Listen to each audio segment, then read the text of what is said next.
what you have, the protocols observed, the security fraternity. I take this opportunity to thank you for coming to this meeting, and also the fact that we are here to discuss the support and also the way forward of what you have already supported us in many areas.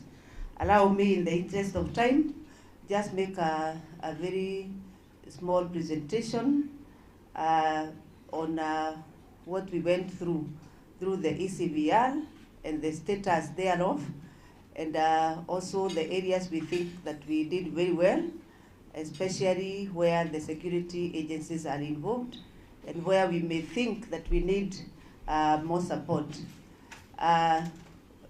We are looking at the evaluation and coordination mechanism of the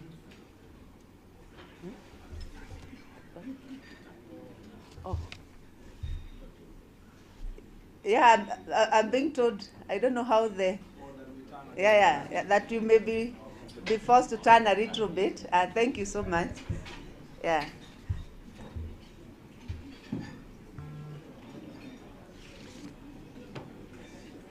The podium happened to be on this side. And the presentation on the other side. So we are saying that we are looking at evaluation and coordination mechanism, also the best practices and successes. Then we identify and analyze operational challenges, and also look at actionable recommendation, and how then do we strengthen accountability and the culture of learning. The ECVR started, the CVR started on the 29th of September 2025 after the commission was appointed. This was based at the offices of the commission, the 290 constituencies. But then that ECVR, that we are not reaching to the grassroots, and with the availability of funds, that's how we launched the ECVR. ECVR means Enhanced Continuous Voter Registration.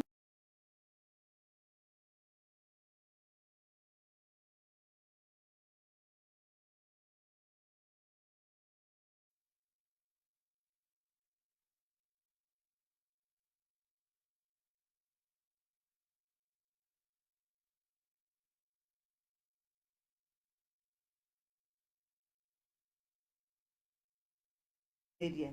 The other success is that the enhanced youth participation. We were also helped by the Tuko Kadi campaign, the digital campaign, the TikTokers, and we registered around 2,073 Kenyans allowed anniversary towers at our customer experience. We are also able to reach out to the university, the TVETs, and all the colleges. There was also the success of inclusivity and accessibility. The persons with disability were accommodated in recruitment. We are able also to move to Huduma centers, and also 1,450 wards were served. The process was also very gender responsive, and we made it intentional to be gender responsive by mobilizing women groups and different women and women leaders to participate in the mobilization.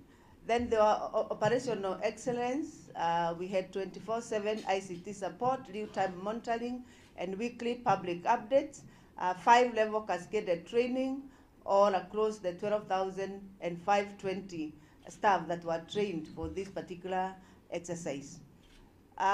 In terms of data, without leading every county, you can see that we had different counties calling different areas in every week. But we want to celebrate the counties that surpasses their target, as you are going to see in another slide. There are some counties, even the target that was set, they surpassed. You can see that is a graph showing how we move from week 1 to week 2 to week 3, and you can see we progressively lose as we continue to mobilize. This is courtesy of the many stakeholders, including the Gao people and everybody who came in to mobilize with us. Go on. That graph shows the cumulative gain per county over ECVR for the top 15 counties.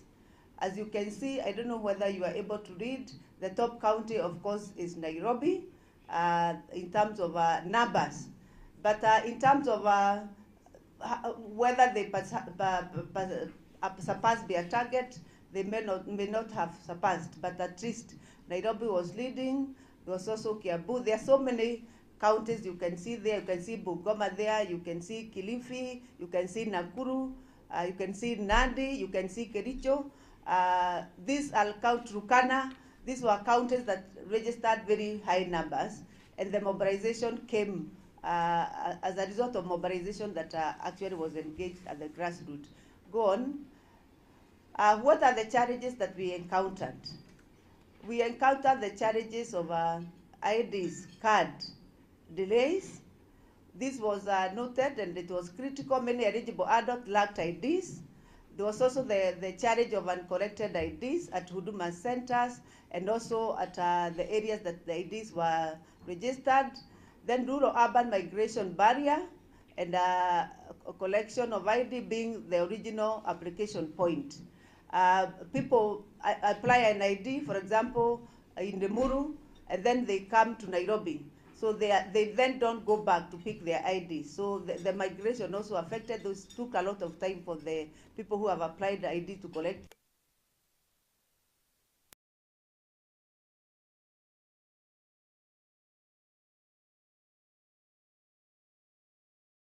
And geographic and climatic barriers, vast areas and terrain.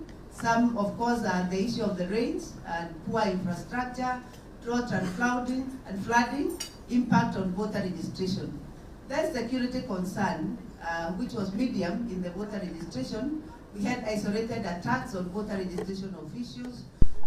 Enhanced protection measures were needed, and we thank the security agencies for coming in helped the process. We had two incidences in Nairobi where was done, and the security agencies coming through for us. Then we have the problem of disinformation and misinformation, fake news, and also the fact that some, especially the political class, deliberately misread or misinterpreted some information that was given by IEBC, and some of course, some young people also. And out of abundance of caution, we kept clarifying the information that we had given out there. Go on.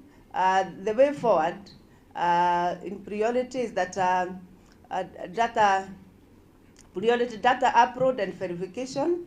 Uploading of ECVR data to central database is ongoing. The issue of verifying information and also verifying the status of somebody's registration, and also very important to us is to ensure that the register is have integrity. Security enhancement, collaboration with the national security agencies, protect personal and high-risk areas, equipment safeguarding the protocols. Then the seamless CVR transition. There was a shift from ECVR routine CVR without gaps. This sustained registration momentum at the office level. And I want to note that now that ECVR is finished, we are back to the offices, we are in Huduma centers, and we are still at customer experience. We have gone back to those areas. But this time, we are very present in the Huduma centers, and we want to thank the ministry for providing the platform. Then the issue of misinformation combat, proactive communication strategy is needed, and we shall continue to do that. Regular verifiable update and social media monitoring and rapid response. The other success was youth mobilization. We shall continue to expect expanded youth voter registration mobilization campaign, digital platform intensification, university and TVET, sustained outreach. Then also what we may call the ASO areas, we intensify the ASO area, the marginalized areas, where the distances are far, and we see at what we can do to overcome the geographical barrier proactively, even as we plan for the future activities like this. Collaboration with stakeholders during this ECBL, I want to specifically thank the national government, especially the National Registration Bureau. We had very good collaboration of the IDs and ensuring that the IDs are distributed in time. We even used to come to your offices and sit there and register people near where people are collecting IDs. Then the county government, we had very good support with the county government. Actually, some of the county government went to the extent of launching the voter registration at the county level. We also really appreciate the county commissioners specifically. They actually attended all our engagement meeting together with their officers. Some of them even came with their entire troop, right from the village elder all the way to the county commissioner during the stakeholder engagement, which the commissioners of IEBC participated in all the counties. We also noted the mitigated isolated attacks, which actually the security agencies came and helped us, enhance ASO deployment and support in guarding the kids all the way in the ASO areas and some areas in urban areas. We requested that you give us security so that they move together with the kits, which was provided. The enhanced media coverage was also a good thing, and I want to thank the media because media was not paid, but they did a fantastic job. They invited commission staff, commissioners, and they talked about it. And really, we appreciate the media partnership and the many media appearances that the commissioners of IEBC and staff appeared, and the coverage. Then the Huduma Center, we had 57 Huduma Centers nationwide. We are still stationed there, and this is really assisting in accessibility, especially for the urban youth. Just moving from gestation CS, allow me to just highlight one or two slides on the issue of by-elections, the interagency coordination. We have, IEBC have held by-elections in 3 cohorts. We did some in February, we did in November, and now yesterday. And in all these areas, we have seen good collaboration from the agencies, and we can say that improved rapid response capacities in urban centers during recent mini polls, effective deployment of special and skilled security units, and real-time incidents reporting at the constituency communication centers. What are the identified gaps? Inconsistent information sharing between the field officers and the local security committees. We have seen that inconsistency, which we may need to enhance how we share information. Sometimes we may need somebody to be arrested because of an electoral offense. Then the delay in the security response, sometimes even when a police station is under attack, and I can give an example when there was one police station that was attacked in Narok, and the response was a bit slow. That is why we are saying probably the sharing of information between the commission and the security agencies and the response mechanism. And I know my colleague Hassan will be talking about the response. Then lack of standardized electoral-centric training of frontline police officers. We note that, especially for by-elections, so that probably we need to enhance a program where we train frontline police officers who are participating in electoral processes before the electoral process itself. Delayed response to organized disruption in geographically remote polling stations. So the issue of response and timely response.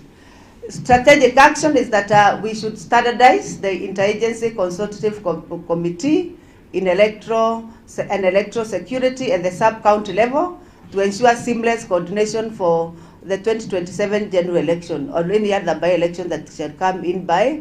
Then the IEBC expect and intend to establish an election operation command center comprising of IEBC, security agencies, NCIC, and anybody who actually is involved in election security and election election security arrangement for the 2027, and I know he's going to touch a few on by-elections.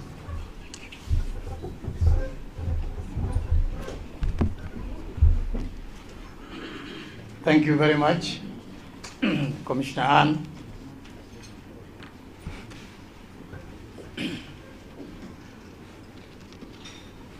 Thank you very much, Cabinet Secretary and our Chairman and the team that is here. We are grateful that we found an opportunity to sit this morning to come and discuss issues that are of relevance and very important to the electoral process of our country. And as a way of background, I'll just give an introduction that our election has been prone to violence over the years, and it is our endeavor to make sure that we minimize the violence as we move ahead. You will see it as we move ahead that our violence rate has been going down, and we are very grateful to all the participants who are here. We borrow a leaf from 2007, 2008. We have had a very complicated election, and we had the aftermath that almost tipped the country. It almost tipped the country. However, we've come of age and we've come out of it, and we have done a lot of progress. Political competition and ethnic balkanization is the cause of all these problems. Article 81 of the Constitution provides our electoral system and all the laws that relate to this, and the Commission is obligated to ensure elections are held within a peaceful environment. The Commission does not have instruments of violence or coercion or maintaining law and order, and we rely entirely on the police service, National Police Service, and we are very grateful that this has gone very well over the years. In 2013, IEBC collaborated with NPS and other stakeholders to ensure a structured provision of electoral security. What we are discussing today is the Electoral Security Arrangement Project that has been instituted during this time, so that we can be able to capture the lessons and learned over the years and reduce the level of violence during the electoral process.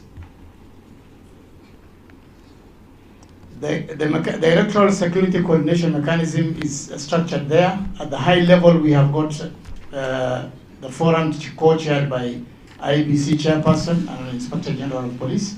At the lower level, we have got the Policy and Advisory Forum, co-chaired by the Vice Chairperson of IEBC and also the Chairperson of IEBC Human Resource Administration, and the two Deputy Inspector Generals of National Police Service and the DCI. At the multi-agency level, that's the Technical Working Group, we have all those players who take part, who send their representative to this committee, IPOA, NCIC, or DPP, or RPP, civil society, and all stakeholders who are involved in this exercise.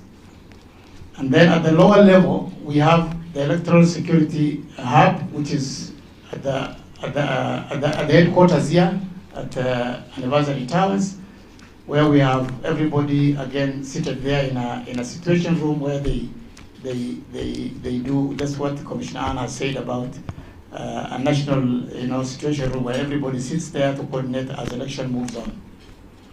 The linkages, of course, as it cascaded down all the way to the county levels, where we have the ESAP program extended up to the lowest level, up to the constituency level, and that has worked very well for us. The key elements of the electoral security project is, of course, early warning and risk mapping of electoral security hotspots, the detection, risk assessment and investigation, prevention, responses structured around prevention of threats and violence triggers. So Chairman, Mr. Waziri, this is a very important area. As we mitigate electoral conflict, we have to understand our geographical terrain, and more importantly, we need to understand our societies. Our societies react differently during stress and during trouble. The troubled north, where you could say northeastern province, and the North Rift areas react differently when they are confronted with situations of stress and problems. It's unlike the agricultural setup. The way the Mount Kenya people react and the way the people in Kisii react are completely different. So officers are advised to understand their societies more than anything else. How do they react? In the northern part of the country, the northeastern part, is an area where any small conflict will lead to death. For a very strange reason, we have not been able to understand why that is so. But any small conflict, a small boundary issue of a school and a mosque, somebody must die. So this is the trouble that we have. And again, they are a very oral society. It's a society you can sit them down and tone down and bring that temperature down all of a sudden. So engage a lot on oral attention, against the use of force. If you look at the North Rift, is also a disturbed area. They have, some of the communities are armed, and we need to understand them. Some of them express their anger loudly. The place from where my chairman comes from, they express their anger very loudly. They can be heard. But if you come down south, the Pokots, you heard them, you never hear about it. But for sure you'll get a revenge 3-4 years down the line. So we need to understand the societies in which we operate, so that we can be able to say, okay, this group, this is how we are going to handle them.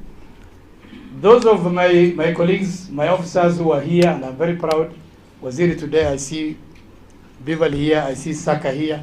These are officers I trained. And this is the line of training that we gave them, so that they're able to tell, if there's a conflict between Kisis and Masais, there's a way to do it. The Kisis their reaction is spontaneous. The Masais will take time. They will wait for a forum where they will sit and deliberate and put their facts on the table. And they will bring the best speakers on the table to bring facts about the history of this conflict. Until even if they're on the wrong, you will definitely give them the truth. So we need to know, and we must understand our societies as much as we can. Mitigation and mediation is very important. When Waziri, there was an office in your office of peace building and conflict, Kenya National Focal Point for Peace. And I remember we used to work a lot during the post-election violence of 2007 with my chairman when he was on the other side of UNDP. That office was very important with NCIC in monitoring and making sure that these conflicts are mitigated in good time.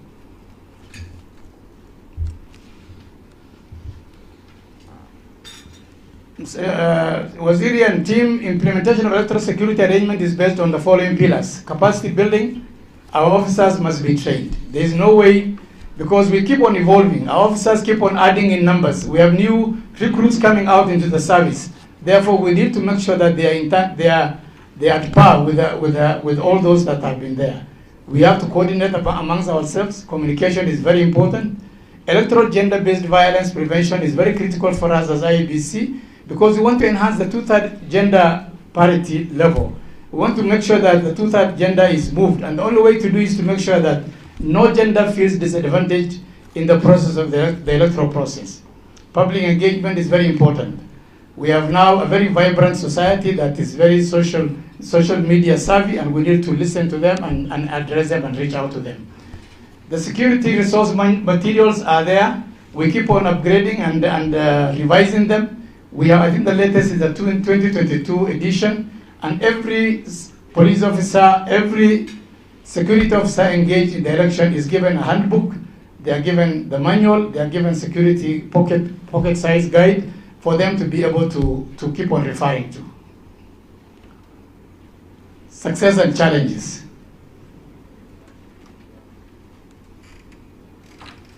The Commission implemented election security program during 2013-17, 2022 as an electoral conflict prevention, and I think we've been able to achieve great successes. Provision of security for election materials and officials, that is very important for us, and for this case, security of election officials include even the security officers themselves. They must feel themselves safe, and they must be in a secure environment where they can be able to carry out their responsibility without any hindrance. And therefore, capacity building is very critical for all these officers to make sure. Intelligence cooperation and information sharing, this is a matter that is very important for all of us. Next. This is a table, a graph showing the level of the violence over the years. 2007, it was a peak. God forbid we will get back there. 2013, it's gone down. 2017, it's gone down. 2022 is at the lowest level. And hopefully this year, 2027, next year, we intend to have zero violence. That really should be our aim. And when our Syrian team, our experience is that a lot of these problems are normally after elections. For us, elections is when the tallying has been done, the results has been announced.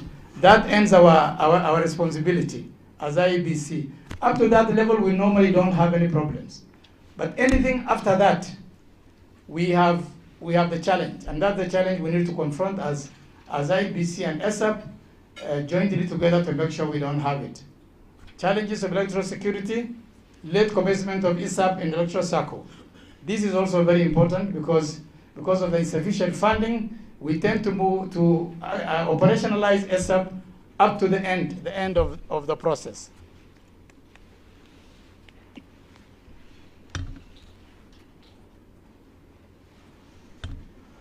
Attacks on commission staff is a challenge, and we have had several incidents in the past, though isolated, and they have been dealt promptly with by the security officers, and we are very grateful.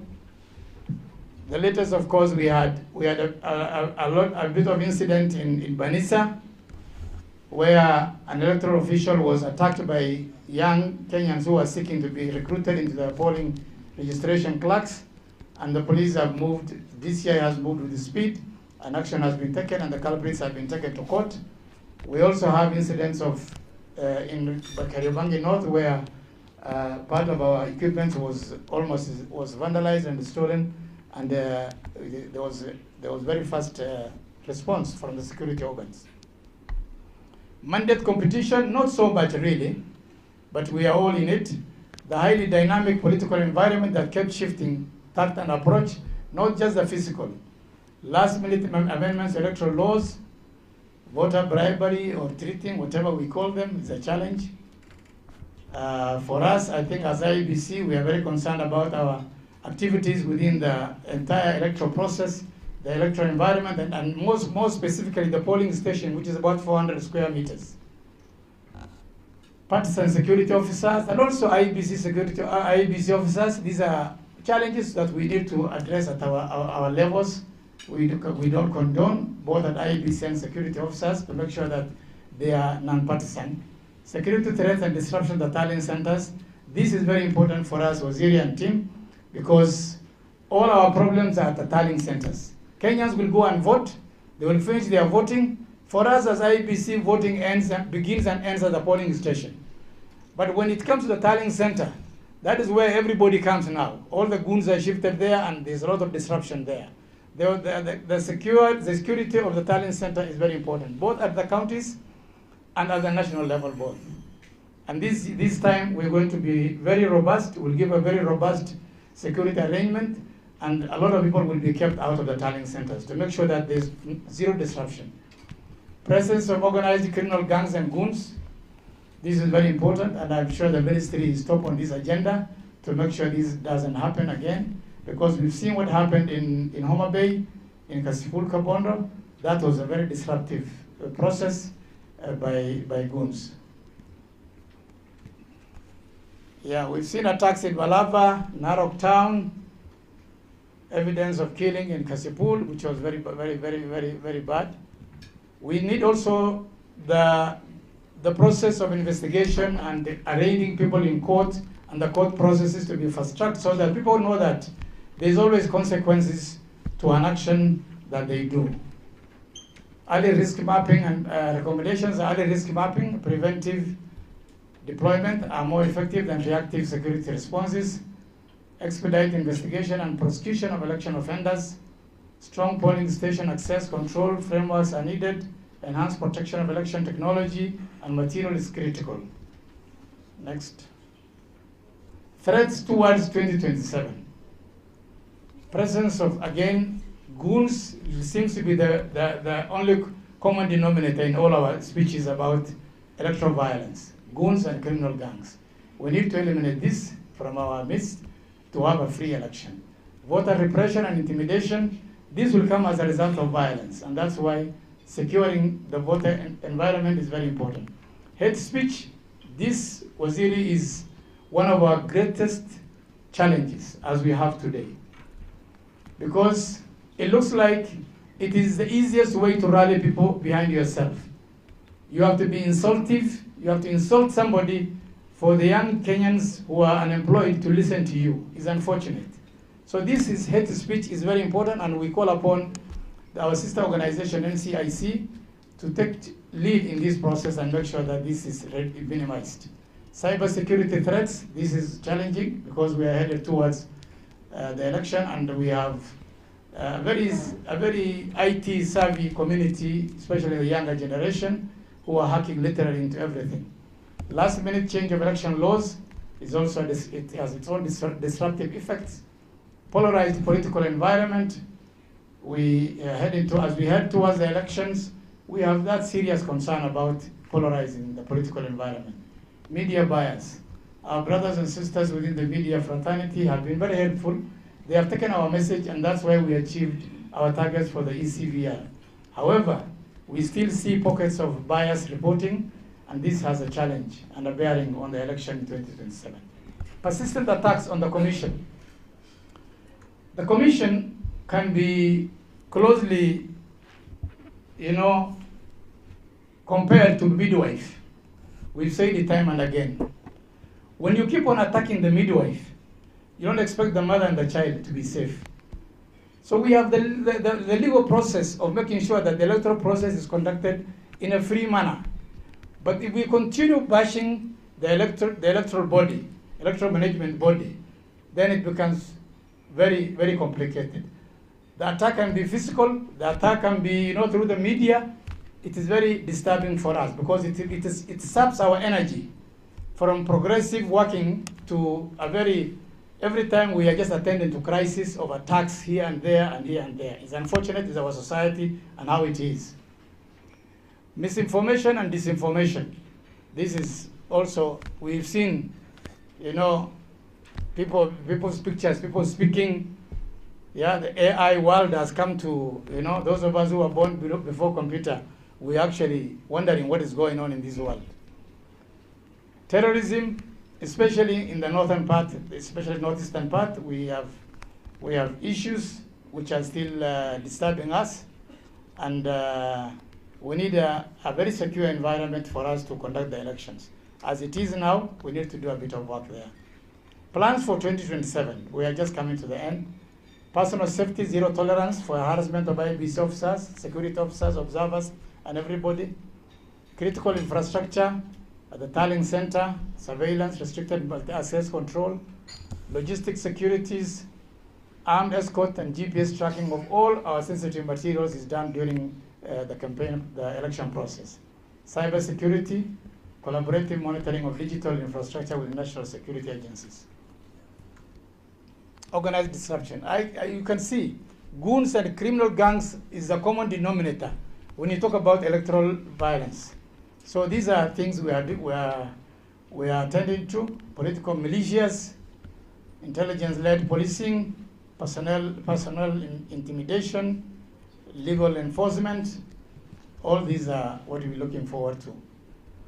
Security framework, a robust response mechanism, a command and coordination center, real-time data sharing is very important between ourselves and the multi-agency team. Intelligence-led policing, that is, we've just said about it. Joint specialized training for all officers, a unified protocols for police and IEBC staff on election day security and crowd management. When we say police, it includes everybody, NYS, KFS, prisons, everybody is involved.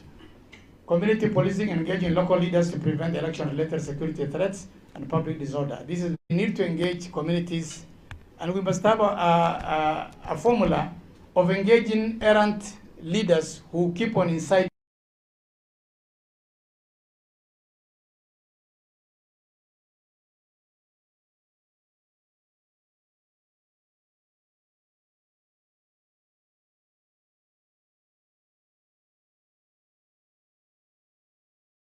Bora, the Principal Administrative Secretary, National Administration. Karibu.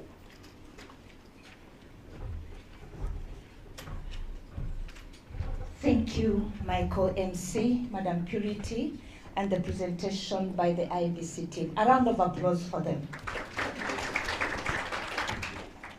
Honorable Kipchumba Murkomen, our Cabinet Secretary for Interior and National Administration, Honorable Erastus Ethekon, the Chairperson of IEBC, allow me to say all protocols observed and good morning. Looking at our program, after this segment, we are going to have plenary discussions. And for that purpose, allow me to introduce the team that is accompanying the Cabinet Secretary when and if you wish to engage during those discussions. From the State Department for Internal Security and National Administration, the Cabinet Secretary is accompanied by the PS, 2 directorates that are manned by the PAS, Internal Security, and myself, National Administration, and officers within those directorates. He's also accompanied by the CEO, NCIC, and his team. He's also accompanied by Madam Josephine Onunga, who is the Secretary in charge of peace building and conflict management. We also have a communication team. We also have the NC4, and we also have the NC4 and National Crime Research Center team. The National Police Service has, of course, the Inspector General of Police, Dr. Douglas Kanja. We also have the 2 DIGs, Administration Police Service and Kenya Police Service, and also the Director Criminal Investigations and the Secretary Administration at the National Police Service. And the State Department for Immigration and Citizen Services has the PS himself, Dr. Bello Kipsang, and of course the Director Generals in charge of Civil Registration, National Registration Bureau, Immigrations, and other senior officers from that State Department. Allow me to appreciate once again the presentations by the IEBC team, and that therefore sets the pace for our further engagements. As you're aware, in the year 2025, we conducted the Jukwaa la Usalama forums in the entire country that then gave forth to the Jukwaa la Wasomi forums. And during the same, IEBC was good to us, and they were able to attend and engage the youth. And following that youth engagement, IEBC was represented by Commissioner Mukwana. We were able now to see the fruits, Commissioner Ann, by actually having enhanced youth participation. So this is indeed a continuation of our engagements. Also, it has been alluded to by the acting CEO that this journey had already begun during the ECVR and even during the subsidiary by-elections that were held, where this ministry played a significant role. And in these presentations, we have had security concerns as part of the concerns for the IEBC, and also given recommendations and highlighted the gaps. It is now my honor to invite Douglas Kanja, the Inspector General, to be able to give his presentation, Matters Security Preparedness. Karibu sana, IG. A round of applause for him. And thank you from the presentations, that which you have already been able to do. Thank you. Is it a presentation? A PowerPoint? I think we have it. Okay, thank you.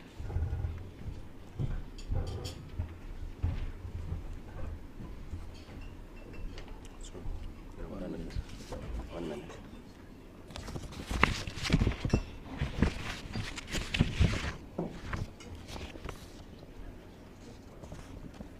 Murkomen.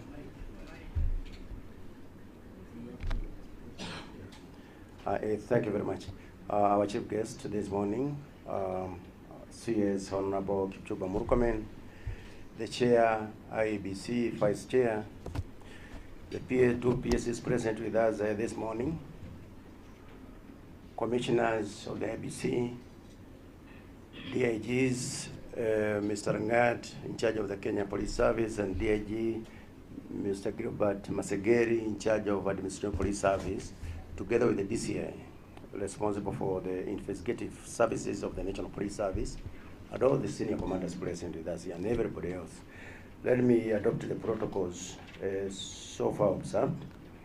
And this morning, I must say that, first of all, we are very, very grateful, Honorable Chief Guest, for calling on this very, very important meeting, so that as we move towards the 2027 general election, we prepare ourselves to the best possible levels, so that implications on national stability. Sorry, IG, to interrupt you. The presentation We turn on around. the screen, sir, so kindly turn around. Sorry for the inconvenience caused.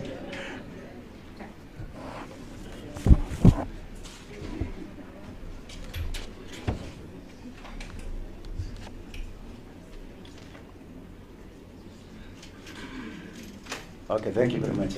Let us proceed on.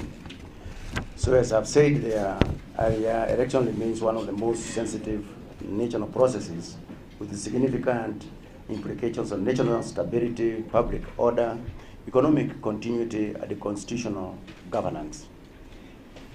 The electoral cycle is no longer viewed as a one-day event, but a continuous process involving political mobilization, voter registration, party primaries, campaigns, voting, tallying, declaration of results, and post-election transitions. Historically, each phase of the electoral process presents distinct security vulnerabilities requiring early preparedness, continuous monitoring, and coordinated multi-agency response. Kenya's current political environment is characterized by heightened political activity, early political arrangements, increasing political intolerance, weaponization of misinformation, and increased mobilization of youth through both physical and digital platforms ahead of the 2027 general elections. The emergence of organized criminal gangs, inflammatory political rhetorics, online incitements, localized communal tensions continue to pose evolving threats to election security management. Lessons drawn from the previous electoral cycle, including the 2007-2008 post-election violence, the 2017 electoral protests, and the recent public demonstration by the citizens, by the agencies, underscores the need for proactive security preparedness, early warning mechanisms, coordinated deployments, and the strategic communication centers. The National Police Service recognizes the public confidence in electoral integrity requires a secure environment where voters, candidates, election officials, and all stakeholders exercise their democratic rights freely without fear, intimidation, or violence. The role of the National Police Service in election cycle. I think we have lost the signal, but let me continue from where I'm reading from. So the role of the National Police Service in election cycle. The National Police Service derives its election security mandate from Articles 245 of the Constitution of Kenya, the National Police Service Act, the Elections Act, the Public Order Act, and the other relevant statutes governing electoral processes. The core responsibility of the service during election is to guarantee law and order throughout the electoral process. The service is mandated to protect life and property, prevent and detect electoral offenses, safeguard electoral infrastructure and materials, secure voters, candidates, and election officials, maintain public order during political activities, prevent violence, intimidation, and criminal disruption, facilitate peaceful and constitutional transfer of power. The service remains constitutionally obligated to execute its mandate with political neutrality, professionalism, impartiality, proportionality, and adherence to the human rights principles. Election security operations are therefore anchored on intelligence-led policing, preventive security management, multi-agency coordination, strategic deployments, rapid response capabilities, and community engagement and public confidence building.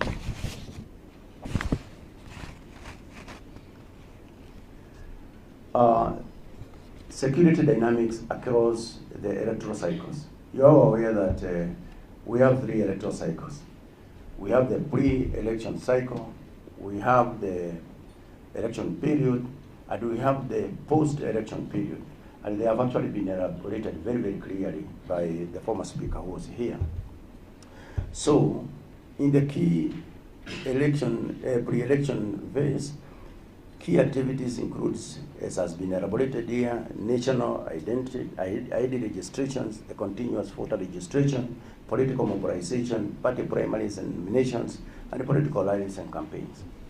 The emerging security concerns during that phase, the heightened political intolerance and confrontational campaigns, as I have indicated there earlier, violent disruption of political rallies and party nominations by nominations by goons and criminal gangs, ethnic profiling and zoning of political strongholds, incitements and hate speech, voter bribery and intimidation, increased online misinformation and inflammatory contents, radicalization of unemployed youth, especially the agency for political violence, National Police Service preparedness measures in respect to the pre-election phase. In that, we have the continuous threat assessment and hotspot mapping. We have the deployment of intelligence and surveillance teams, monitoring and crackdown of organized criminal networks, enforcement of Public Order Act regarding public gathering, strengthening of early warning and early response systems, engagements with the political actors for proper security arrangements during the political rallies, increased patrols in identified hotspots at urban informal settlements, enhanced monitoring of social media and digital platforms, security coverage in voter registration centers.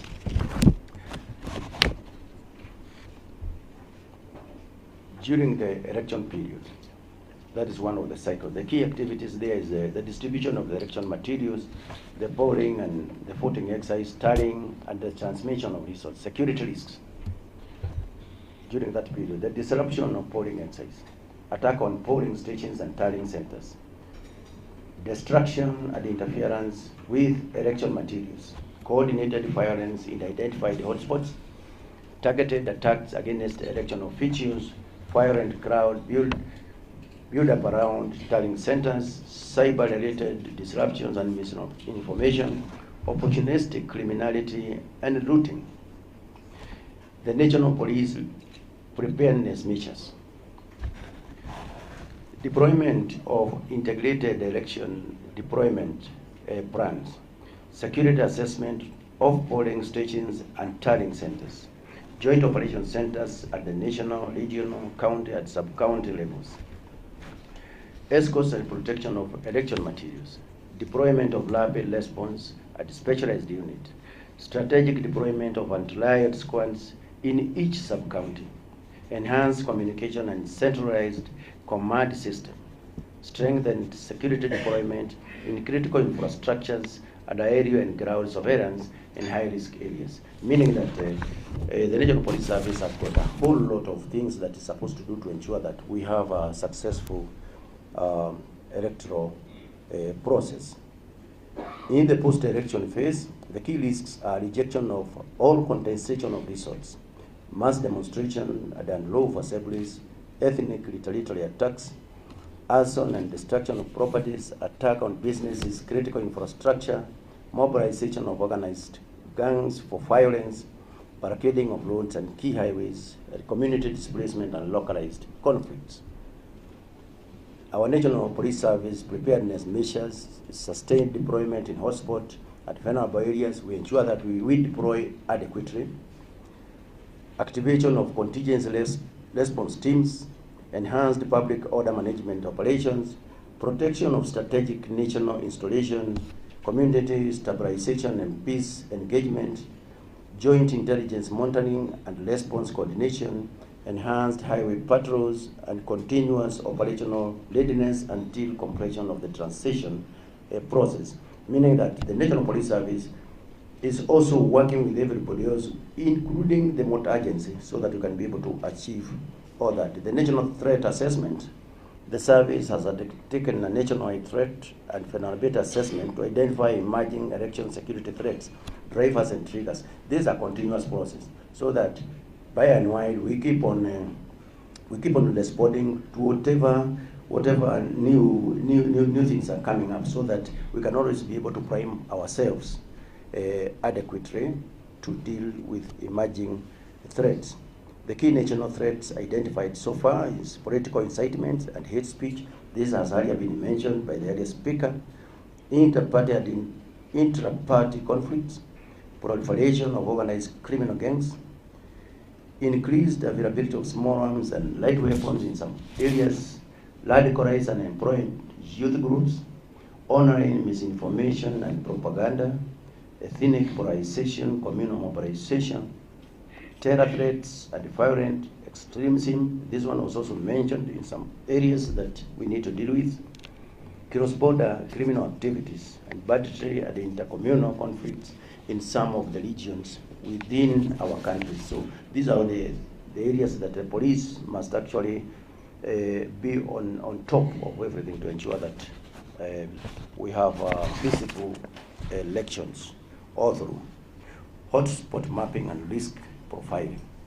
The service has finalized preliminary hotspot mapping informed by, number one, historical election violence patterns, current political temperatures, organized criminal activities, ethnic and communal tensions, border security dynamics, and urban crime trends.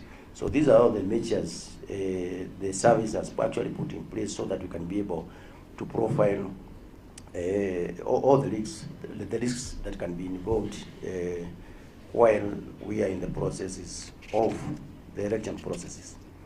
Areas are enhanced monitoring. We have some areas that we must keep a sharp eye all through. Areas like in Nairobi, informal settlements, Rift Valley, intercommunal conflict corridors, northeastern border counties, the coastal region, radicalization and political conflict zones, Nyanza political rivalry areas, western and central region organized gang corridors. County and sub-county security assessment continues to be updated dynamically based on emerging intelligence and the political development. So this is, again, as I've said, our chief guest, this is an area that we keep on monitoring, keep on evaluating, so that the service can remain on top of everything that happens within those areas. So operational preparedness, strategic planning. The NPS has directed the service commanders to cause the preparation of election security operations at national, regional, and county levels. Integrated command and coordination structures have been activated for ease of coordination. Joint operational frameworks with other security agencies and relevant stakeholders are ongoing. And that's the reason why yesterday we have an election there in Murkomen. And again, the security, we did well, say for some sports here and there, but we did well. That is as a result of good coordination, working together closely with the IEBC and all the other stakeholders.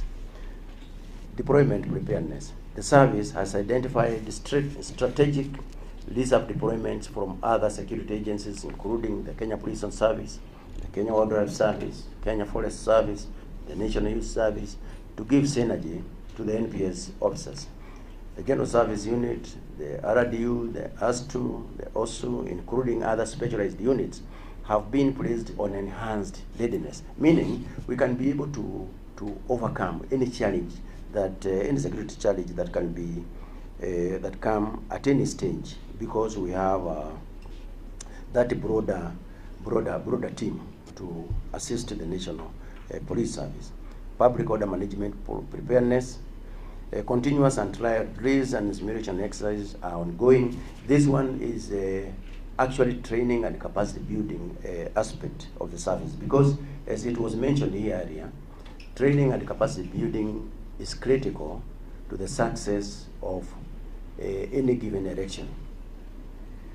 The National Police Service cannot be able to render this very critical service without training its officers. And that's the reason why we are partnering with the IEBC and the others in that direction, so that we can ensure that we have a National Police Service that is well trained.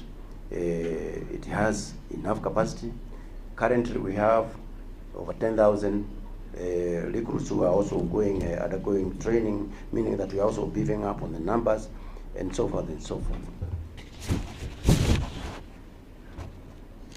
In terms of intelligence, early warning and prevention, the service has enhanced intelligence-led election security operations through continuous monitoring of political activities, monitoring of social media and digital platforms, arrest and alignment to court of organized criminal gangs, goons and foreign financiers, community-based intelligence gathering and early warning, rapid response coordination.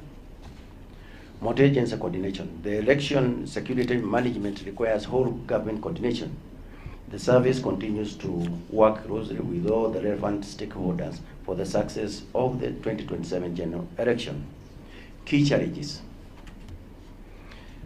Number one, the evolving sophistication of political violence networks, increased misuse of social media platforms, resource and logistical demands across the electoral cycle, expanding urban informal settlements with high vulnerability to unrest, proliferation of organized gangs and crowd for higher groups, public misinformation targeting state institutions. Way forward. We must sustain early election security preparedness and planning, enhance intelligence-led preventive policing. We must strengthen collaboration between the National Police Service and the IEBC. We need to intensify public confidence and civic engagements initiatives. We need to enhance strategic communication and misinformation management. Continue simulation exercises and operational rehearsals, that is the training and capacity building component. Strengthen logistical and mobility capabilities, those are ongoing.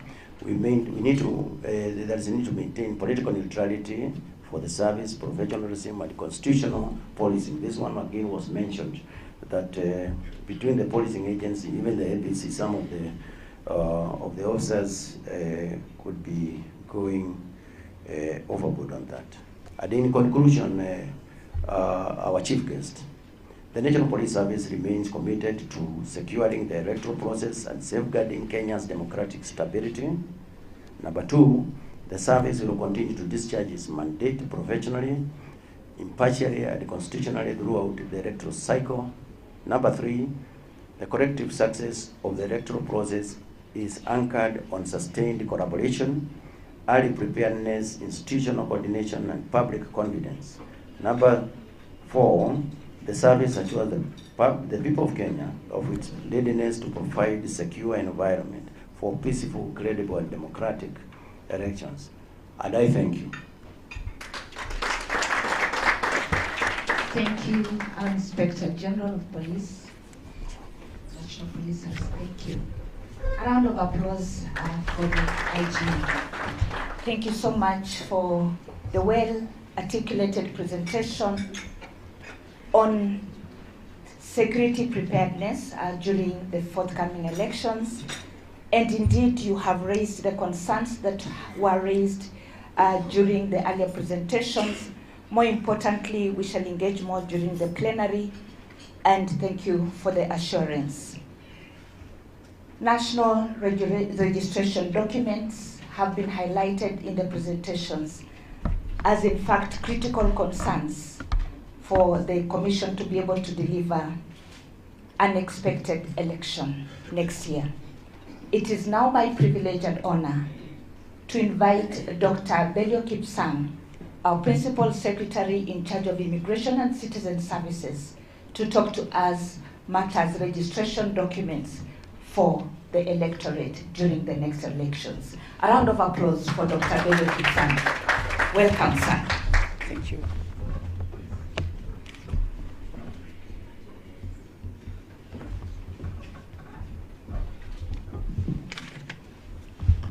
Thank you very much. Our Cabinet Secretary, the Chair, IEBC, my colleague PS, the Inspector General of Police, and writing on the protocols already established. Today it is so, we are all pleased to be here on this very important journey that we are covering as we move forward towards elections next year, and also reflecting on all that we have done in the past by-elections, in the exercises that we have done in registrations of persons, mainly on voter registration, the relationship between ourselves in the critical movement as we move forward. CS has already presented by quite a number of presentations that we've had. I would not really want to belabor on anything else this morning. I would want to affirm our partnership with the Electoral Commission, mainly because we are joined at the hip in terms of registration of persons, registrations in two different aspects, registrations on identity and registration on voter. And on registration on voter, the main basis on that is the registration of persons through identity documents. And we would want to commit ourselves that we shall continue working with yourselves, working with IEBC, and working with all of us in making sure that these two very important registrations are done, that nobody is left behind, in terms of registrations of person and identity, and out of which then results in registration of voters. CS, last year towards the end of the year, we had some engagement with IEBC. We did create a technical team that is looking into the whole question of data and data management and how we work together in ensuring that Kenyans participate in the civic and democratic processes. I would want to affirm once again that we shall continue on this collaboration and engagement so that, one, we support in the cleaning of the voter register, in issues of dead persons, in ensuring those who are attaining 18 years are included, on ensuring those who are left out previously due to the hard-to-reach places are dealt with, and I'm very happy the Commissioner elaborated quite well on ensuring that the hard-to-reach places, the arid and semi-arid areas of this country, the border counties that were disadvantaged before, and as we are all aware, the question of vetting was ceased, and I know the CS will elaborate on that, and how that will impact on voter registration and the need to reach the hard-to-reach places. CS, again, I would want to give our commitment in ensuring that no one is left behind. We've mentioned about uncollected IDs. We are already working very closely with our Ngao officers to make sure that the more than 400 IDs that have, more than 400,000 IDs that have not been collected are collected, and that these people participate in the democratic processes that they must participate in, and ensure once again that we reach out to everybody. CS, with that I would not want to say so much. I would want to commit myself that we shall fast track the processes of ID registration. We have invested very heavily in modern technologies, including live capture. We have enhanced the question of mobile registration across the country, so that as we continue and go towards continuous voter registration, the enhanced voter registration, that everybody is enlisted and available for voter registration. So once again, we give our commitment. We shall ensure that the technical teams that are working together work to ensure that the sharing of data, updating of data is real time. We shall be ensuring that we enhance and we use technology to have real time updating of the databases between the two institutions, so that going forward we ensure that everybody is included in this process. CS, I would not want to say beyond what I've said, so that we give you time to be able to enlighten and engage ourselves in the exercise that is ahead of us. So once again, we affirm the commitment on efficient services to our citizens, strengthening the democratic processes, and enhancing national governance through coordination between the Ministry of Interior and the IEBC. I want to leave it at that, CS, so that we can give you time and the chair IEBC to engage ourselves. I would want to take this opportunity to invite my colleague Piers Omolo to make some comments, and thereafter we move forward. Thank you very much.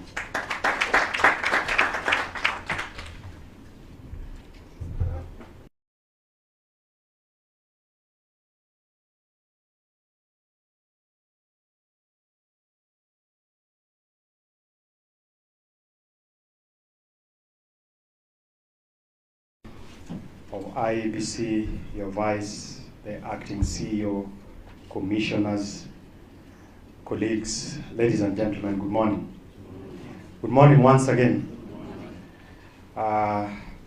First of all, I want to commend the team at IEBC under the leadership of the chair, that for the first time in a very long time, you set out to register 2.5 million, and you returned with 2.3 million.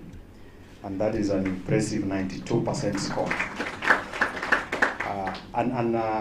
When you think about what has happened previously, I think this is something that you all deserve a pat in the back, that you are very deliberate, very intentional.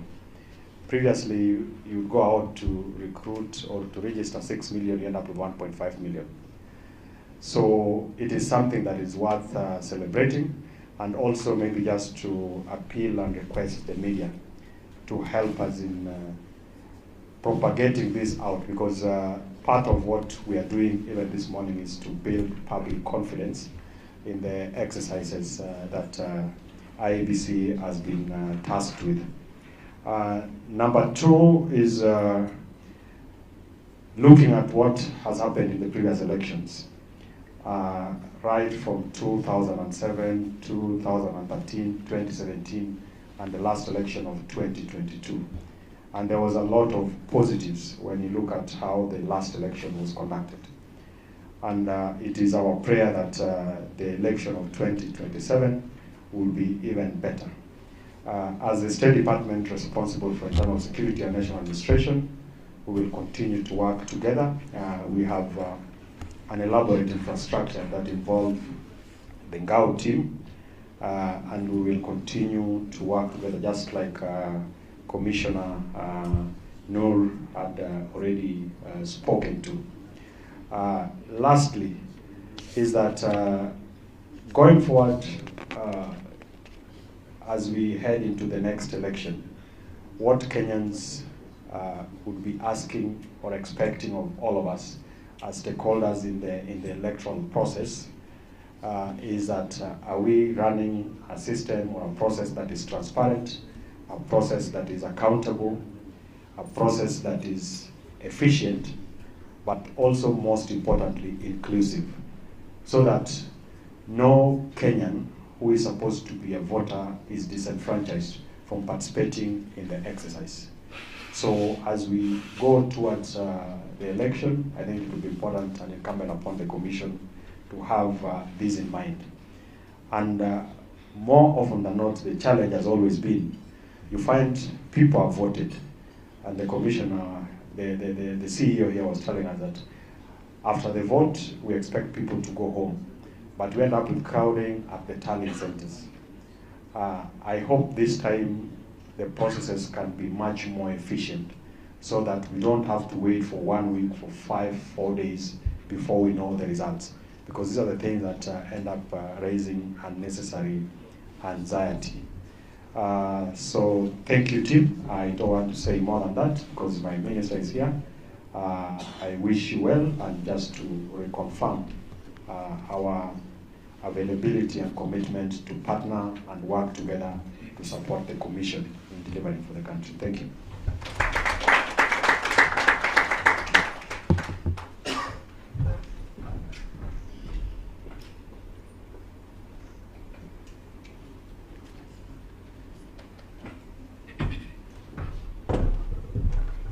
Thank you, sir, for your remarks. Allow me now to invite Commissioner Fahima Arafat, the Vice Chairperson, IEBC, to give her remarks, welcome the Chairperson, and the Chairperson will then welcome our Chief Guest, our Cabinet Secretary. A round of applause for Madam Fahima Arafat. Karibu sana, Vice Chair. Thank you so much, Honorable Waziri, Honorable Chair IEBC, my colleagues, the commissioners, the two PSs, the IG, the DIGs, the DCI, and all the senior officials in here. Good morning. My name is Fahima Arafat, the Vice Chair of IEBC. I will be very brief.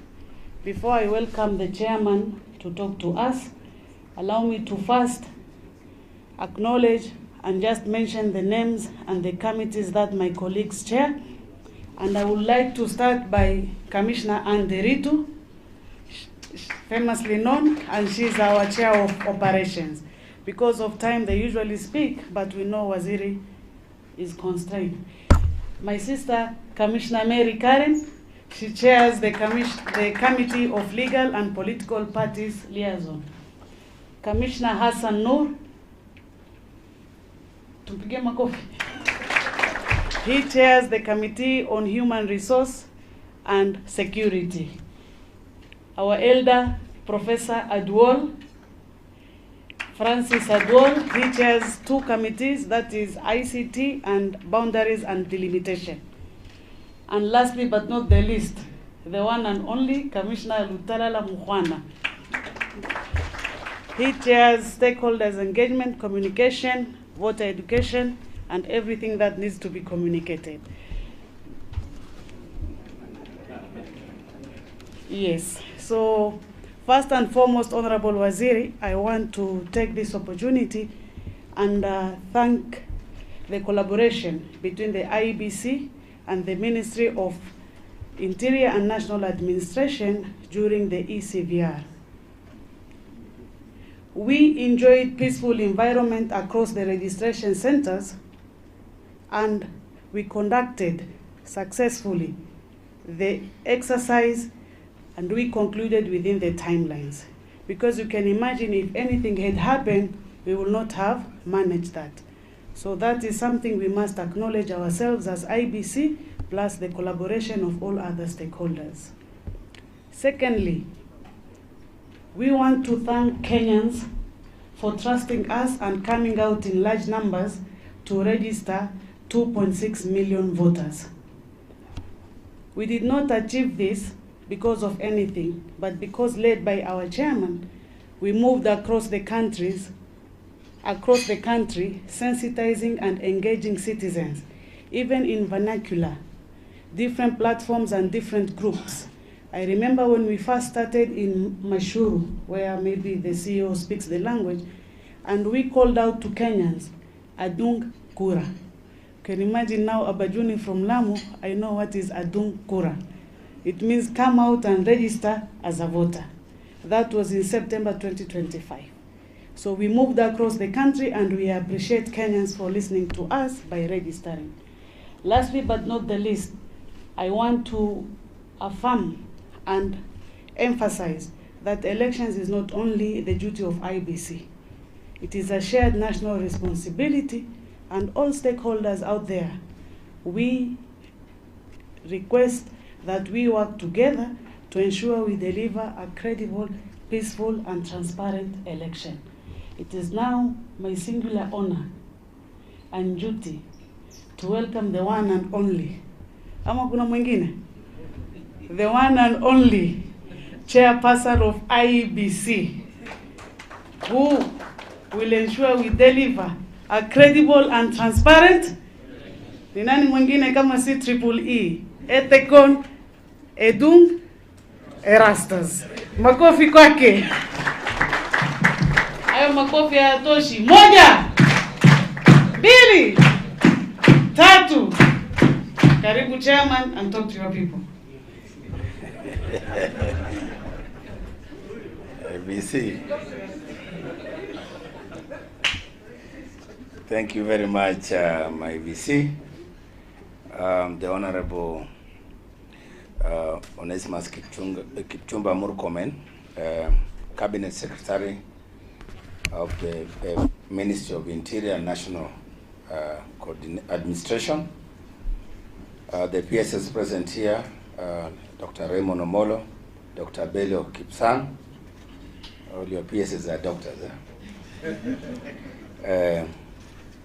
My Vice Chair and Commissioners present here, our IG, Douglas Kanja, and the DIGs present here. I can see DCI present here as well, representative of the Ministry of Defense, Director Generals of the various departments of the ministry, distinguished guests, ladies and gentlemen, good morning. Good morning. Good morning once again. Are we very happy to be here? Because this is a very important meeting that marks the beginning of our formal consultations in this journey of preparations for the 2027 general elections, which is drawing closer and closer by the day, by the hour. So it therefore gives me great pleasure to join you this morning for this important consultative engagement on the preparedness towards the 2027 general elections. I wish to therefore sincerely appreciate the Ministry of Interior and National Administration for the continued collaboration and support accorded to the Independent Electoral and Boundaries Commission in the discharge of its constitutional mandate. Today's engagement, therefore, is both timely and very necessary. Elections, I must emphasize, is not the responsibility of a single institution. And I think I'll take you from what the VC, IEBC just said. It is a national duty. It is a national responsibility, and it's a national exercise of such significant magnitude that calls upon all of us who have different mandates that were assigned to us by the people of Kenya through the constitutional architecture. It is upon all of us to come together, to work collaboratively, to coordinate very effectively, and to constantly and continuously consult and support one another in a mutually cooperative way so that we safeguard our democracy, our peace, our security, and our rule of law. Very, very important. So the relationship between IEBC and the Ministry of Interior and National Administration, and indeed all other departments of government, ministries, agencies, is very, very critical and central to the delivery of a peaceful, credible, transparent, and inclusive elections. Allow me, therefore, to really thank the ministry, because since we joined IEBC, when the new commission was duly constituted in July last year, 2025, we were confronted with the heavy task to conduct the first ever election under the new commission. And being fresh and new, we were a bit nervous, and we did not know how the mini polls, what the media dubbed as the mini polls, we did not know how it will go. But we realized that we have friends, we have support, we have that exercise, the first by-elections under my leadership, where we conducted 24 elections, both for the senator position for Baringo, 24, we had, I think, 6 for members of parliament, and then we had 16 for members of the county assemblies. That exercise took place last year in September, I think? November, yes. Convincing with the voter registration launch. Took place in November, and we executed it with precision. And it was the first successful elections we conducted under this new commission. And the success of that by-election, which was dubbed as the mini polls, was largely attributed, of course, to the hard work, to the commitment and dedication of the IEBC staff, who are very professional and experienced in managing matters related to our elections. And beyond our staff, that by-elections was supported largely by the Minister of Interior and National Administration, the National Police Service, and all the security agencies, because we had challenges around the issues that other speakers have spoken to or alluded to, the issues of gangs, goons that were mobilized around the political contestants that time. And I remember we forestalled violence in most places, and we dealt with the challenges in constituencies such as Kasipul. So allow me, Waziri, therefore, to thank the ministry and also to thank the National Police Service for the support they have provided to IEBC in the discharge of its mandate. As we move closer to the next general election, this meeting, therefore, is very, very important, so that then we can come together and share information and think together about the various challenges that we see, and think together about how we can take advantage of the opportunities that we see, including opportunities in our collaboration, in our coordination, and in our putting together our teams to handle some of the critical things that must be done in order to make the next election successful. One of the areas that we are concerned, voter registration. We've just concluded the enhanced voter registration exercise last month, where we registered 2.3 million Kenyans, eligible Kenyans, within a time span of 30 days, 4 weeks. That is commendable, and I must thank my staff of IEBC and also the stakeholders who supported us. Overall, now we have a additional 2.6 million Kenyans who have joined our register. We congratulate them and we thank them for coming out to perform their national patriotic duty as responsible citizens who are required to come forward and register and participate in making our democracy work. Our registration will also face challenges in terms of the issuance of national identity documents. And this is a matter that most of the citizens where we visited, where our teams were, those who did not, who are not able to come to register because of lack of IDs, they requested that we pass this message to the ministry, and particularly to the department responsible for national registration. And I'm glad the PS present here today has assured us that they are working day and night tirelessly to improve on the issuance of the national identity cards. And this problem of lack of ID cards is across the country.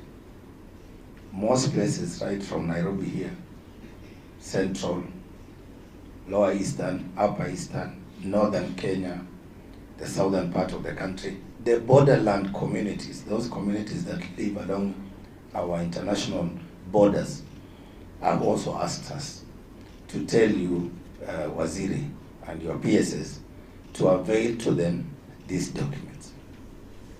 And therefore, that challenge of undocumented Kenyans need to be addressed so that those who reach the age of 18, the voting age, 18 and above, we are able to register them, because our strategy and our policy is that of inclusivity and participation in making our democracy work, in deepening our democracy. So I'm glad that today's consultations have yielded fruit, and they promise that the ministry will fast track the issuance of these national identity documents to deserving Kenyans across all corners of this country. Honorable Minister, and the PSS present here, our IG, one of the other critical areas of concern to us as IEBC is in relation to election security preparedness. And I think you have seen our presentation, our requests, our requirements, which have been presented already by Commissioner Hassan Nur Hassan, who is leading our election security preparedness efforts. We know as a country we are faced with challenges, emerging challenges. Of course, the issues of our young people sometimes participating in this phenomenon called goonism, and of course joining these criminal gangs and being mobilized by political actors. We as IEBC are very clear on this issue, particularly our Inspector General. We need to deal decisively with this issue, both from the demand side and the supply side. Because these young people on their own do not engage in political violence. They are people who have the demand for their services. And of course, being unemployed and facing some of the challenges, then they are likely to engage in these activities for survival. So we need to find out who are these people who demand these services. Who are these people who are mobilizing violence against other Kenyans in the name of contesting? Because my position is, if you are looking for a job, to be a member of county assembly or to be a member of parliament or to be a women representative or a senator or a governor, why would you cause other Kenyans pain? Why don't you talk to them, convince them, tell them your policies, your agenda for them, instead of you mobilizing them to disrupt other people's lives and of course property and businesses. So we are very clear on this. We need the security agencies to investigate. DCI is present here. We need them to be arrested and to be held accountable. And as we move, when we declare the election period, the campaign period, when the Electoral Code of Conduct checks in, we as IEBC will also take decisive action, including disqualifying some of those people whom we will have information about their activities in perpetrating violence in this country. So we are very clear on that. We have agreed with the entire commission that we will strictly enforce the code of conduct as against those politicians, whether sitting or aspiring to unseat those who are sitting. What I'm told in the field, the standing politicians. Na wenye wameketi kwa kiti wamekalia kiti, na kuna wenye wamesimama wanangoja kuang'oa. So let us work on this security arrangement as has been presented here. We must have a robust election security arrangement program with all those coordinating mechanisms and structures, of course led by myself, the IG, all the services that are involved, the intelligence, the investigation, and all of us. And of course the civil society is also part and parcel of that election security arrangement program. Third, which is I think my last point, is on our, again, partnership and collaboration in the area of conflict management and peace building. Of course, we know that prevention is better than cure. We have already been told by the analysts, the IG has presented a comprehensive report here about the various threats, the way they see it. IEBC has also presented our threat analysis. We've also mapped the hotspots, just like the security. So we need to harmonize all this so that then we design strategies and approaches to deal with those issues. And for me, I will emphasize prevention better than as a better approach than waiting to deal with the aftermath. So peace building and conflict management should be central to our efforts. We need to activate the systems to coordinate peace building and conflict management efforts. We need to activate mediation committees. We need to up our game in peace messaging, calling upon Kenyans to maintain peace and patriotism. And therefore, all that infrastructure, what we are calling the national infrastructure for peace, which starts at the national level all the way to the grassroots. And I think at some point, 2013, that infrastructure was housed under the Ministry of Interior and National Administration. So we need to look at that, the National Steering Committee on Peace Building and Conflict Management. I believe the policy for conflict management and peace building was passed. If not, we need to fast track it, because it's very important for us to use soft power to engage, to mediate, to use other alternative means, because using hard security alone might be sometimes problematic. We need to complement their efforts so that where it's necessary, we prevent incidences of political violence, political mobilization, ethnic profiling, and all those negative things that are likely to affect our environment for conducting a peaceful, credible, and election that Kenyans will accept and believe in. So as I conclude, allow me to emphasize that the success of the 2027 general election will largely depend on how effective our institutions coordinate and collaborate, and that journey begins today. And Waziri, allow me to inform the nation that today IEBC is having this joint consultative forum with the Ministry of Interior and National Administration. We will also engage with other ministries and other departments of government that have a mandate that has a bearing on these national elections. Because it's a national exercise, it's a national duty. So we'll be talking to other agencies, for example, the Communications Authority on matters of network and the digital space. We will be talking with the National Cohesion and Integration Commission on, of course, how they can effectively discharge their mandate to support us to deal with issues of hate speech. We will be also discussing with other commissions, EACC, on issues of bribery and treatment of voters. We will be talking with the National Commission on Human Rights to also see how we'll address issues of human rights violations in an electoral environment or context. We have already engaged with civil society and will continue to do so. We have also engaged with the international development partners, and we are mobilizing support also from that end. We also had sessions with some of the political leaders, both in government, in the ruling coalition, and also the opposition. And we are saying these elections must be inclusive. It must bring everybody on board. And we will continue to do that.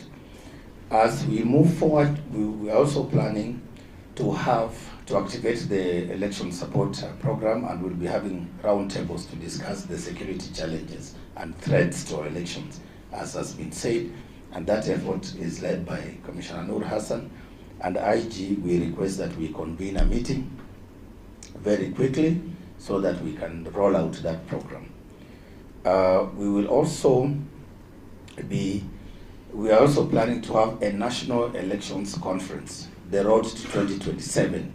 And this will bring together all the stakeholders, the political class, our politicians who are our clients, the national government, county governments, international development partners, civil society.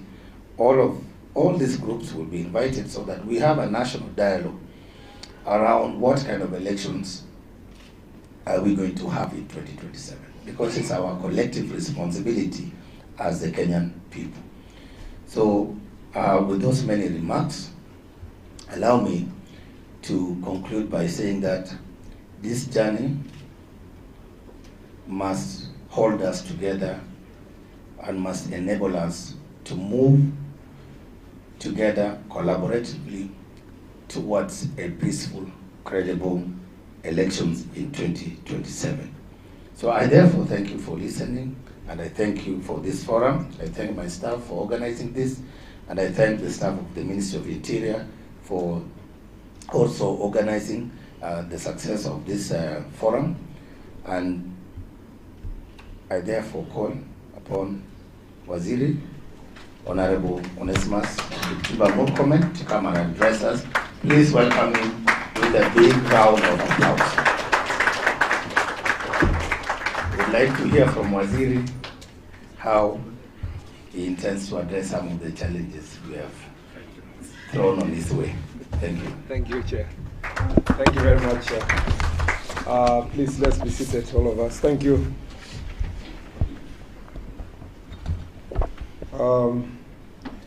The Chair of the Independent Electoral and Boundaries Commission, Mr. Erastus Etung Etekon. It's been said you are triple E, and it's E in the past was not a very good, grade. But I'm told when it is now when you double the E, it becomes it is the best grade under CBC. So it means exceeding expectations. We believe that in the coming elections you will be not only double E, but beyond the same. The Principal Secretary in the Ministry of Principal Secretaries in the Ministry of Interior and National Administration, Dr. Raymond Omolo and Dr. Richard Kipsang Bedion, the Inspector General of Police, and the Deputy Inspector General of Police, senior government officials in the here present, all commissioners and the senior officials also from the commission, including the CEO. Ladies and gentlemen, good morning. When I received a letter from the chair of the IEBC inviting stakeholders from our ministry for this consultation, I hesitated in the first to think, how can we meet with IEBC? And then when I looked at the requests or the areas of consultation the chairman put, I realized that IEBC is taking their mandate very seriously on the preparedness for elections, and that I realized also how serious the responsibility we have as a ministry to support credible and verifiable elections. And so it may look like a sermon from you, Chair, but I think it's a consultation. In the past, some people may have felt that they are too big to be invited by IEBC Chair. But for us, we are in a position of responsibility, and it doesn't matter who invites us, whether it's a county assembly or a serious institution like IEBC. When we are called upon to account for our responsibilities under the Constitution, we are ready and prepared to be held into account. And thank you, Chair, because our focus today is preparedness for the next elections. A lot of presentations have been put forward, so I will try to be as brief as possible. First, let me start by saying the Ministry of Interior and National Administration stands ready and prepared to support the IEBC in delivering on its mandate.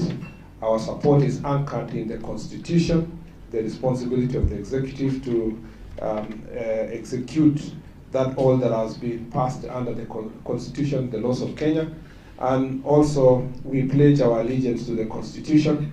Our responsibility is beyond political factions. We know that even though governments are formed through a political process, those who sit in government must always be alive to the fact that our mandate is higher than political factions. Our mandate is to the state, and anything that is a threat to the state, whether it is from the side you like or the opposite, you must always stand by the Constitution and to protect the state. So I want to make pledge that that is our responsibility. And in doing so, congratulate those who are before us, who came, who facilitated midwife last elections, those who served in the capacities we serve, those of us who are seated here, for what they did. They did their best to ensure that the last elections was peaceful, and you saw from the graph that it was a peaceful elections. Despite the challenges they had, despite also the pressure they had, I want to congratulate all of them, some of whom now are in also political, now on the other side, playing a political role. I want to also say that we have captured clearly the threats. Of the first threat, first of all, let me say that we know very well that we have the 2027 election security preparedness framework that is comprising the National Election Security Plan of 2027 and its implementation framework and associated standards operation procedures. And this election preparedness security plan has now been completed, and it needs to be adopted formally, and that's why the chair of the IEBC had said they need an engagement with the IG to make sure that there's a formal adoption of this report. This framework, the draft framework, has been incorporates lessons drawn from electoral circles from the 1992 to the recent by-elections. These lessons are particularly important because on areas of early warnings, management of electoral violence, cyber threats, misinformation and interagency coordination, which also informs hotspot classification, deployment planning and operational protocols. At the institutional level, interagency coordination structures have been developed and aligned, and the hotspot mapping framework has also been completed. As I said, this report requires a formal adoption so that then ministries, departments, agencies also put in place their budgets for the next financial year to make sure that this is delivered. Now, what have we found in terms of threat assessment? And it has been properly presented here. Political and electoral violence threat. It is common knowledge now in the country that in some areas there have been serious threats. I'm very happy with what IEBC and the security team was able to deliver yesterday in the by-elections. To a great extent, they were very minimal.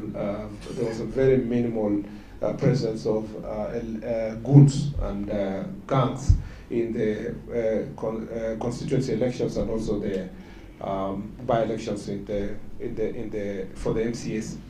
And so this issue, we need to deal with it. And the most, Mr. Chair, I know your mandate includes also oversighting election nominations. The most pleasant place actually is not even the final elections. It's usually during the nomination process. Sometimes these threats come by way of ethnic and clan-based alignments, and they create a lot of triggers for tensions in the constituencies and so on. In some places, when you win a nomination ticket, it's as good as winning elections. So the nomination processes must not be ignored, and therefore the role of the political parties is extremely important. And I appreciate the fact that IEBC already has met all the political parties to discuss this issue. We need to ensure that, and in our part, we are busy strengthening the early warning system through the national government administrators and administration structures and Security Intelligence Committee. Across the country, we continuously get the intelligence report as to which areas are hotspots. And I want to also appreciate our National Intelligence Service because they provide credible information for the enforcement part of the police to make sure that we deal with these areas. There is also deployment of preventive security plans to the hotspot areas and enhanced interagency coordination for rapid response. One of the greatest success of our national security architecture is the interagency approach to security. response, which brings together Ministry of Interior, Defense, the intelligence community, the local community, the community policing. There is also continuous stakeholder engagement with political actors and relevant stakeholders. And this is where I want to challenge our political leaders. I want to challenge also both the opposition and those who are on government side. They should be free to engage the IG on any issue. I don't see why, even if you are in opposition, why you should not pick a call and call the county commander or the county or the IG and tell them we have a rally tomorrow here, we have a meeting like this, we would like to be given security, why you should not write to the IG. That continuous engagement will ensure that we have a very peaceful environment for people to canvass their agenda. There is also, the second threat is the organized crime and small arms proliferation. The security environment is shaped by organized criminal networks, political gangs, and continuous proliferation of small arms and light weapons in some areas. These risks are compounded by youth unemployment and informal economic structures that provide recruitment bases for violent actors. And we have already also discussed this.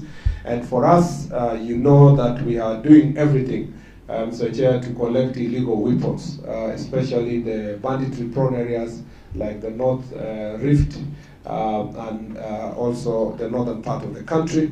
There is an ongoing intelligence-led operation that has yielded very good fruit. We have now surpassed, we are beyond 2,000 guns that have been collected from civilians voluntarily.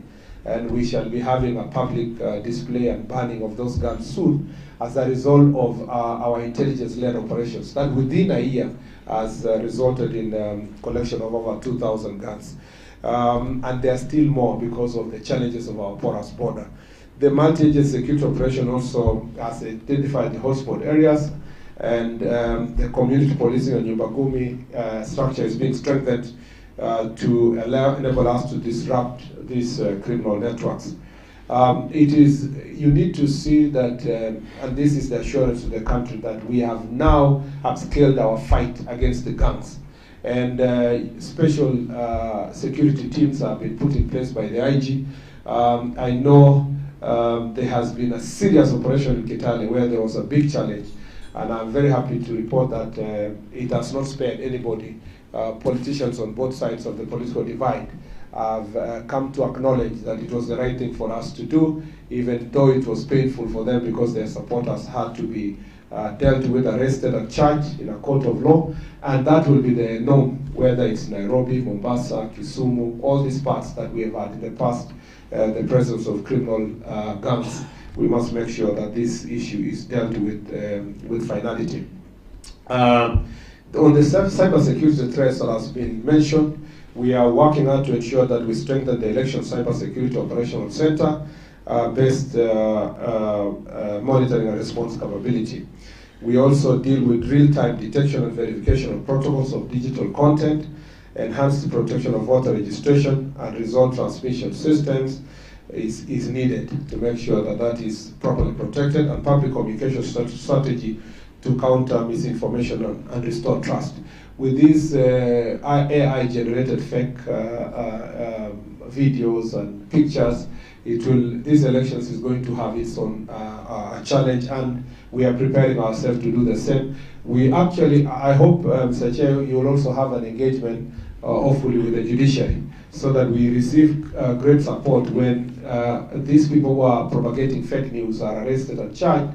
We also want to receive great support from the judiciary. The Inspector General of Police, through the DCI, is working hard. We have resourced the DCI to have the capability and the tools to be able to detect these cyber criminals, and it's important that we deal with it with finality so that we do not generate a fake IEBC chair, a fake IEBC returning officer announcing results in some corner, and that is really the challenge coming this year. But I am very proud to say that I was in the committee, the special committee in the Senate that passed the election laws after the 2013 elections. And in 2016, when we put in place those legislation, one of the biggest reforms that we put was in the committee led by Graichu and Orengo, and which I served as a member, is this proper statement that elections end at the polling station. And so I think that has saved us a lot of problems, because even when goons want to put a lot of energy in the tallying center, it's an exercise in futility, because there are verifiable results from the polling station that can be tallied, any time. Of course, that is not to say that we will not do our job to protect the polling center, but I think that was a significant reform that ensured that past malpractices where results were changed between the polling station and the tallying center is now a thing of the past. And I think some of those legislative frameworks have really made a great, even though I saw that there was a presentation that changing laws is a threat, it's also an opportunity, because it was a last-minute law that we passed, but it made a big difference. Transnational foreign interference threats, we need to ensure that our elections is protected from external factors using disinformation, external financing to destabilize activities in our country, cross-border security threats, especially in border counties, and we are working hard to make sure that, working also with the intelligence community, to ensure that there is enhanced financial intelligence monitoring, interagency surveillance of cross-border security threats, and collaboration with regional and international partners and information integrity, and the continuous monitoring of foreign digital influence networks. On the social economic drivers of conflict, there has been long drivers of conflict, such as resource-based conflicts, livestock rustling, and socioeconomic stress, including acts of underlying acts that are accelerating stability. And the Commissioner Hassan has really captured that issue, that we need to strengthen our local mediation and peace structures. We have trained our county commissioners. We recently trained our chiefs to make sure that they have the capabilities to undertake local mediation and peacekeeping, especially in pastoralist communities where we have many of these challenges. Community-based conflict also must be prevented. We're having a meeting now shortly between leaders from Wajir and Marsabit, and you must have seen in the news that even a small security installation there has became a point of conflict. And it's important to engage the leaders, but also to engage the local leaders there, and our Ngao leaders are properly trained to do so. There is targeted deployment of in the historical volatile areas, early planned and targeted deployment, and there's collaboration with county government on preventive interventions. There are also environmental challenges that we must deal with. Climate change disruptions, public health emergencies, and disaster-related displacements affect also electoral processes, such as landslides and so forth. And I think, Mr. Chair, we should have, and for sure, we must think together, working with the Ministry of Environment, and especially the weatherman, to simulate how the weather will look like across the country in August next year. And I challenge you that this year, because it is not just about the rains, it's also the drought. Because most of the people in marginalized areas may be disenfranchised. They may not be able to vote because of drought, and they have to walk long distance to go and deal with pasture. I don't know what IEBC will do. Are you going to create a mobile polling stations, or what are you going to do to these voters? Are we going to say that people in the north, because they have gone 100 kilometers looking for pasture, they will be told to forget about elections, go you and suffer? And what lessons can we learn from these weather patterns? And it is not to me, it's for IEBC to make the decision. But for us, is to be able to respond by having a contingency electoral security planning, prepositioning resources, especially when in the rainy areas. How do you transport? There are no roads, there are no bridges, there is security challenges in those places. And as a ministry that is also responsible for disaster response, this is an area that we must work together, especially through our disaster response department under PS Raymond Omolo. It's important to think through what we can do. And therefore, Mr. Chair, those are the commitments we are going to make. We want to say that the operational standards and this strategy needs to be adopted urgently, and we need to work together as a team. On the part of registration, before I conclude, because I'm just summarizing, there is a presentation, I don't know if somebody got it, that I wanted to project for you to just see. Mr. Chair, we have, you now have to turn, but I will just explain if it is, yes, it is there. That's a small brief on the issues of national identity cards.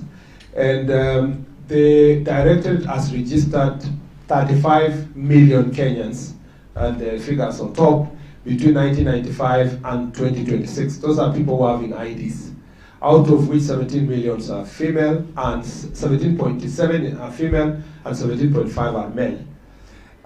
Between last year, July, and April 2026, we have had a total of 2 million identity cards issued. Now, we believe that by July this year, within the 1 year, we will have done 3 million. Okay? Reason being that you can see the newly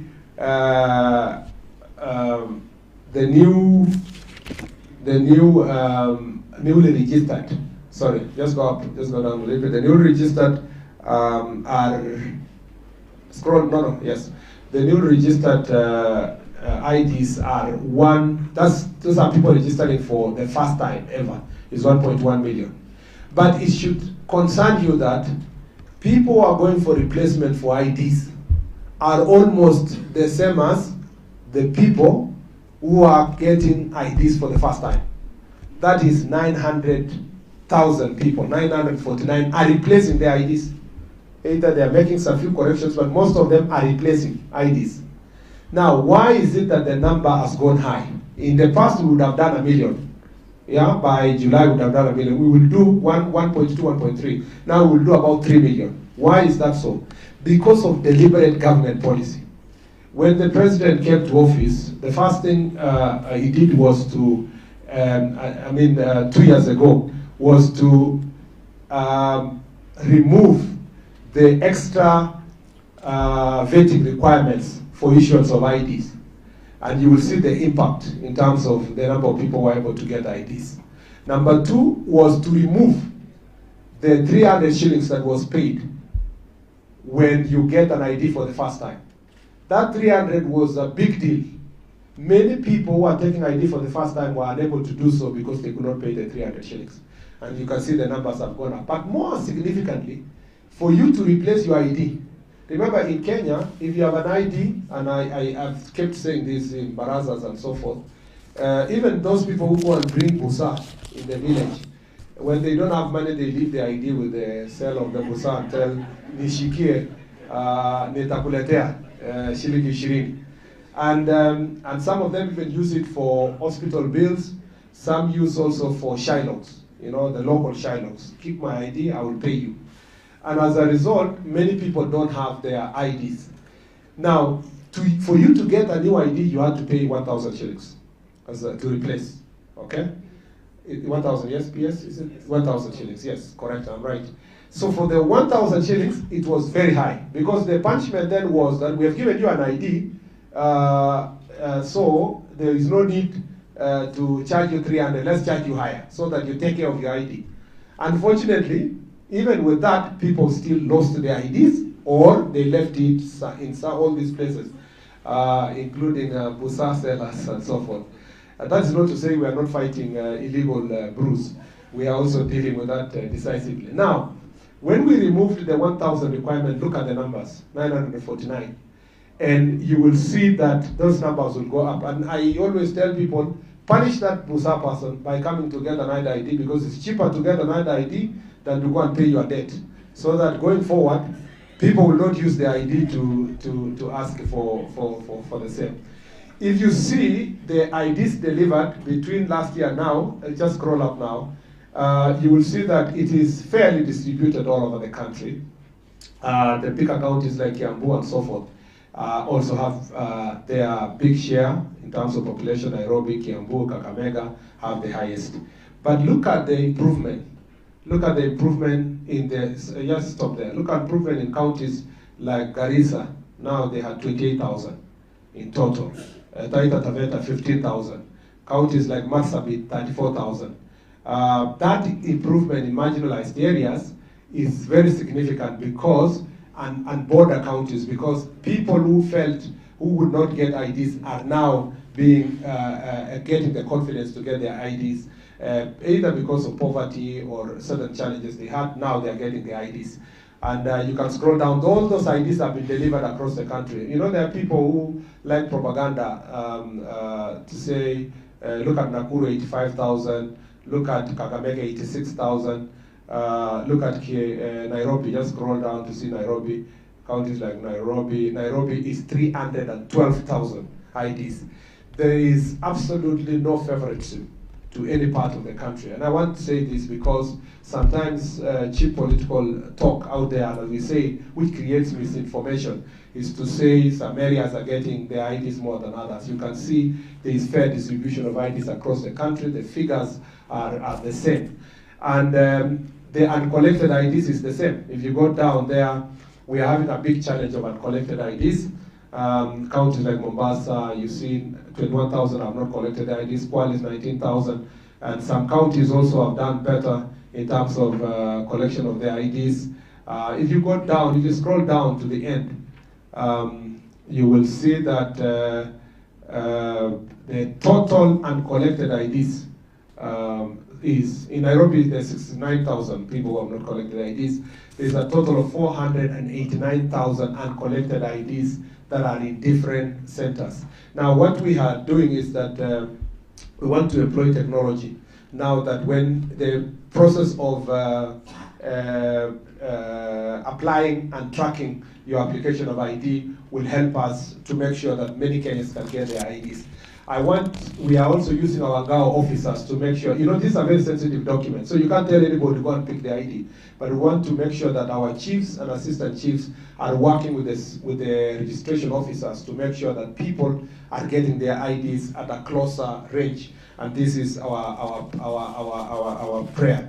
The last thing I'd like to say is that as we push for these IDs, and I want you, Mr. Chair, and your commission to keep in touch with the NRB, National Registration Bureau, we pray that the Parliament will give you budget so that you can maybe have 2 or so other enhanced registration processes before the voting. If you can have 2 or 3, it will be useful.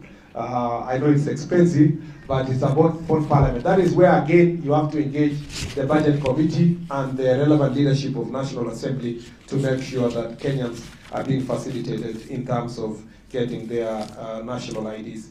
Where we have currently, for benefit of the country, we only have, up to the end of April, we have 112,000 IDs that are yet to be printed. And because we print per week about 15,000 IDs, I think that by now we have reduced that. But because there are more IDs being also applied, the number may always oscillate about 70, 80,000 to 100,000. And we will give, we are working very hard to make sure that the young generation can have a chance to vote and to have their right to speak. Otherwise, I've said too many things, Chair, than I thought. When I left there, I told the PS I'm going to take only 5 minutes. But I didn't know that I was going to take this long. I must say we're very excited to be here. We are very ready when called upon, respecting the independence of the Independent Electoral Boundaries Commission, but being understanding that the constitutional principle of collaboration and consultation, we will always make sure that we play our role to deliver free, fair, credible, and very viable elections in the Republic of Kenya. Asanteni sana, and may God bless you. That you will standing on the stage for a photo. Okay. I invite the